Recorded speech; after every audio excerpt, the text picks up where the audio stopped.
The Marvels debuting as the lowest-grossing film in the history of the MCU, suffering the largest second-week drop at the box office in superhero movie history, and then its third week earning $110 per cinema, equating to about 4 tickets per showing.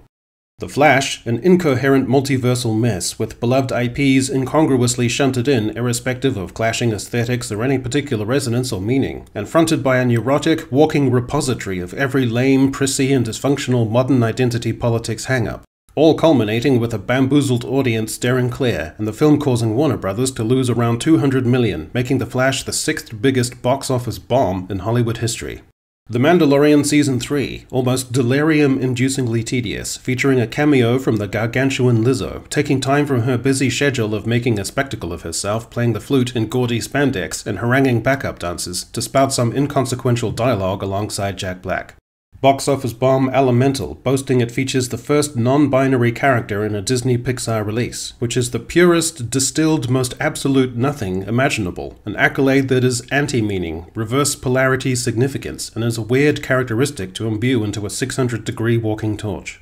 The Madam Web trailer has 154 edits, enough to disorientate even a TikTok-addicted teen or aged Las Vegas slot jockey. Suiting the aesthetic, it has a Billie Eilish-type song, which sounds like the singer is drugged and almost asleep, and is leaning her forehead on the microphone, head askance with saliva drooling over a cold sore. It also includes one of the most derisively quoted lines of the year. He was in the Amazon with my mom when she was researching spiders right before she died. Disney's Star Cruiser Hotel shutting down after hardly anyone is willing to shell out thousands of dollars to have the simulated experience of being human trafficked by being ushered into a panel van which is ostensibly a space shuttle and taken to their small windowless bedroom, where they can pal around with randoms dressed up as characters from a sequel trilogy everyone has mostly lost interest in. The Little Mermaid, including a rap performance by Awkwafina, a track so horrendous it perforated my eardrums and caused my ear canals to collapse in on themselves, as if the song were the soundtrack to the recovered footage scene from Event Horizon. The Little Mermaid concluding scene being the most overwrought, intensely camp spectacle ever conceived. Californian scriptwriters' ideal vision of a non-binary, gender-fluid, interracial utopia. Ant-Man and the Wasp: Quantumania bombing at the box office and looking like a giant grape Kool-Aid package exploded on set and no one cleaned up. Ant-Man featuring a teenage girl technology prodigy who can implausibly dash off quantum mechanics in between brushes with the law as an activist. Multiple Kangs in a stadium, wrecking the singular mystique and allure of a villain by reproducing him into mindless iterations, making him benign, reducing cinematic stakes, and generally looking lame. Variety magazine posing the question, is Marvel in trouble?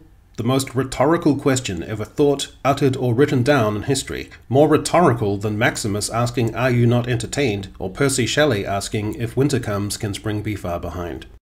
Amber Heard being such a headache and liability, having been exposed on global live television newscasts as a pernicious and malign liar and sociopath, that she is allotted 0.6 of a second of screen time in the new Aquaman 2 trailer.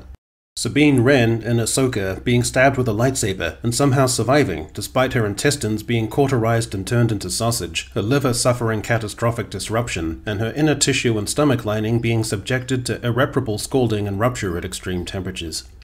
Ahsoka spending much of the series in a default stance with arms folded, and speaking in a near-expressionless monotone, in an analogous relation to the expressionless monotony of the show itself.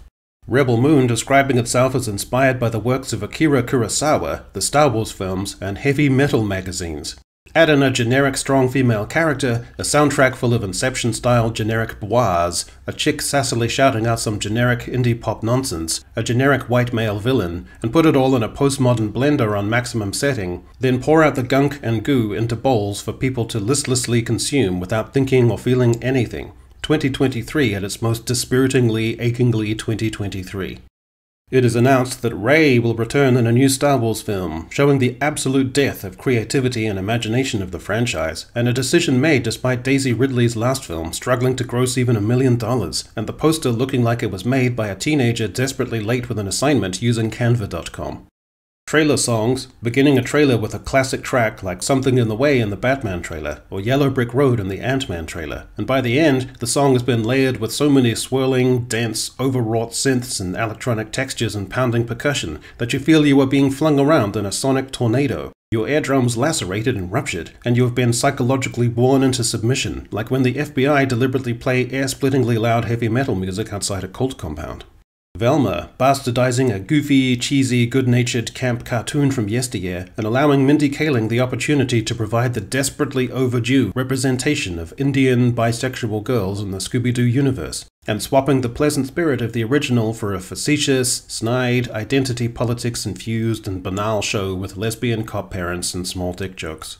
Dial of Destiny, in which a curmudgeonly old indie competes for screen time and narrative relevance with Fleabag actress Phoebe Waller-Bridge, who was at various times a comedic foil, an apprentice, a co-lead, and femme fatale, being compelling at none, with her and Indy tottering across the screen in a washed-out cinematic color palette that is somehow both dim and glary, leaving you squinting as the unnecessarily elaborate plot unfolds over a punishing runtime, and concludes with Fleabag punching out Indiana Jones because he morosely wants to stay marooned in the ancient world after a Nazi takes them in a World War II-era Heinkel bomber through a time portal to the Carthaginian War, all of which was received poorly by fans and critics, spelling box office disaster for Lucasfilm and Disney. Snow White being drop-kicked into 2025 after Rachel Zegler embarked on a disastrous round of public relations, attempting to deconstruct fairy tale tropes and recontextualize Snow White as a heroine whose destiny is primarily about finding agency, with romantic notions, at the heart of the fairy tale, being shunted aside and left ambiguous. All the while failing to comprehend the kind of expressive and narrative sterility that was likely to ensue, as well as the backlash towards the overthinking of a simple and wholesome property. Images being leaked of Snow White's dwarves being replaced by magical people in cringeworthy abeyance to the flaky, socio-cultural precepts of Hollywood, depriving little people actors the chance to earn money and feature in a high-profile film, as well as instill positive associations toward little people among mainstream cinema-goers. Midway through the year, ratings are finally released for the previous year's Lord of the Rings: The Rings of Power. Not only was it snubbed almost entirely during award season, it turns out that a mere 37% of people who started the show actually ended up finishing it. Out of all the viewers who did stick around for all 8 episodes, the question is, how many were hate-watching?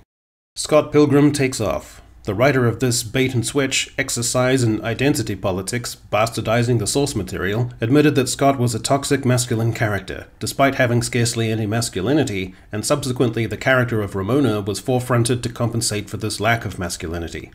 Ironheart, inspired by Tony Stark, aka Iron Man, and determined to follow in his heroic footsteps, 15-year-old super genius Riri Williams builds her own suit of advanced armor and leads a life of adventure, crime fighting, and humanitarianism as the superhero known as Ironheart, being better than male Iron Man and making her this list's second teenage girl technology genius.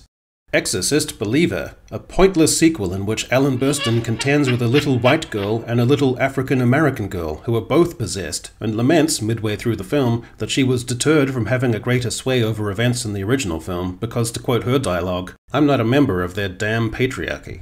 Robin Hood, reimagining the Old English folk hero as a stunning and brave young black bisexual woman from a disadvantaged neighborhood that is under threat from a conniving white property developer and his white sheriff accomplice, with Robin and her friends prowling about at night wearing neon hoods, the one thing you wouldn't wear if you didn't want to stand out in the dark. Robin Hood's director, Director X, going on an ill-fated and guileless campaign to interact with world-weary, ruthless YouTubers to try and advocate for his show and establish some kind of rapport along the way, leading to his systematic evisceration during a livestream by Mr. H. Robin Hood also featuring this list's third teenage girl technology prodigy. The new Fantastic Four movie rumored to have the Silver Surfer pointlessly gender-swapped. News emerging that various story developments for the iconically cool Blade dallied with the idea of making him a co-lead in his own film, with strong female characters taking the limelight and steering whatever glib, lame story arc a bunch of puerile hack identity junkie writers had summoned out of the darkest reaches and lowest circles of the Hieronymus Bosch hellscape that is modern narrative imagination.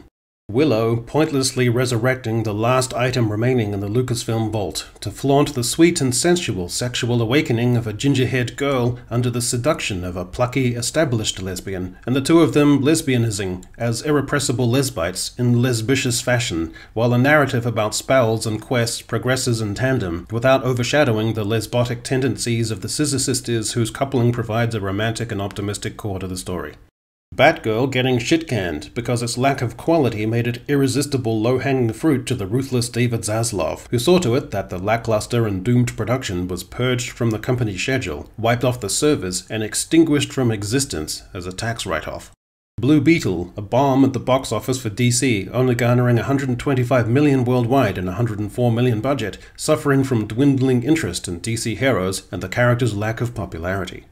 In the 2023 fiscal third quarter, Disney's company's direct-to-consumer segment, including Disney Plus, incurring an operating loss of $520 million. As of mid-year, Warner Bros. Discovery having a gross debt balance of $47.8 billion compared to cash of just $3.1 billion.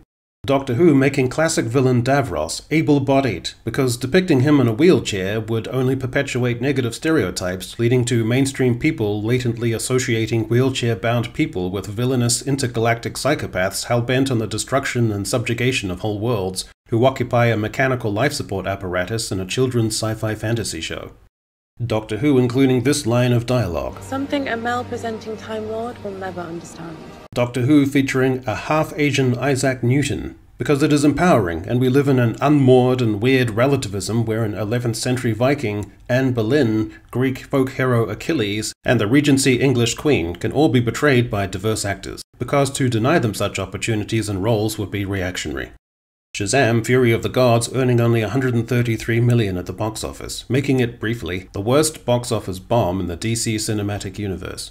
Secret Invasion, a desperately tedious series no one wanted or asked for, in which a jaded and dull Nick Fury slouches gloomily through exposition, and Emilia Clarke displays a Drax-like arm during a fight sequence undertaken in Stygian darkness.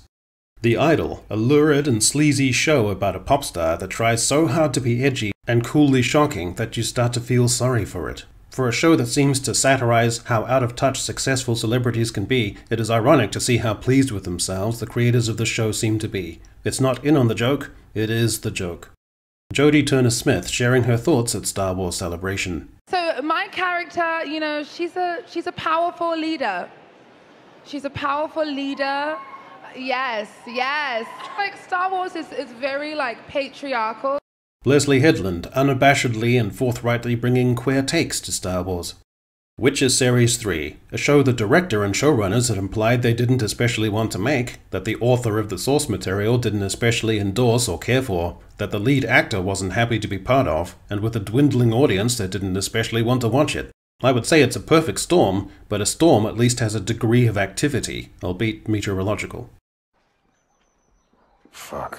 Queen Cleopatra, produced by the respected and legitimate Jada Pinkett Smith, heedlessly framing Queen Cleopatra as black when she was in fact Macedonian Greek, leading even the Egyptians themselves to gripe about it, and earning the show a phenomenal audience score on Rotten Tomatoes.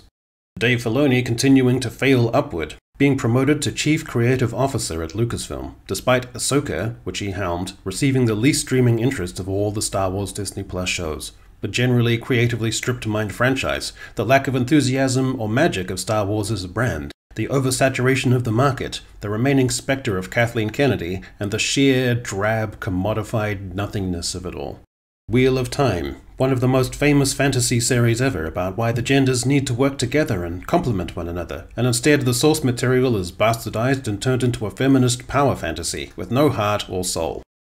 Disney's Wish, the studio's 100th anniversary celebration release, ditching the wholesome, earnest family values, trademark charm, and accessible simplicity of the brand, in favor of a hopelessly complex and abstract premise involving a king who offers subjects protection so long as they entrust him with forfeiting into his possession their most fervent wish, with a tangle of other in-universe rules and caveats designed to bore and confuse little children, and falling flat at the box office, despite a $200 million budget.